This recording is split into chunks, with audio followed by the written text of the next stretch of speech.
होळी रे होळी पुरणाची पोळी आणि याच्या पुढे काय म्हणतात ते मला कमेंटद्वारे नक्की सांगा. तर आज होती होळी आणि होळी दहनचं जे होतं ते टेम्पलला होणार होतं म्हणून आम्ही सगळेजण छान रेडी होऊन मंदिरात निघालो. स्वयंपाक वगैरे छान केला होता, पुरणाची पोळी वगैरे सगळ्याच जो आपण इंडियामध्ये पण ॲज युजल करत असतो. त्यानंतर संध्याकाळी 7 वाजेची पूजा होती. 7 वाजता होलिका दहन होणार होतं आणि ऑलरेडी आम्ही बऱ्यापैकी लेट निघालेलो होतो, त्याच्यामुळे पटापट आवरलं. मी आता म्हणून चालले, आम्ही लवकर निघते. बाय. आणि इथे जे होते ते मम्माची कॉपी करायची होती.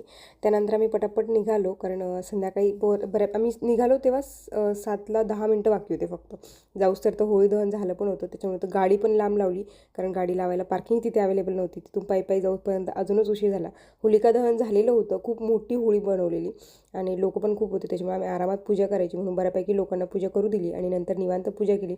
आणि आजचा जो सनसेट होता तो खूपच छान होता. पाठीमागे जो दिसतोय व्ह्यू तो एकदम छान होता. आणि इथं बऱ्यापैकी लोकांनी जे होते ते कलर देखील आणले होते. आम्ही कलर खेळण्याच्या हिशोबाने काही गेलो नव्हतो, त्याच्यामुळे फक्त पूजेसाठी गेलेलो. पूजेचा नैवेद्य वगैरे नेलेला.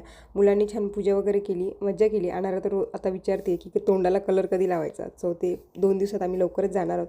त्याचा व्हिडिओ देखील तुम्हाला लवकरच बघायला मिळेल. चला परत भेटू उद्या, तोपर्यंत बाय बाय.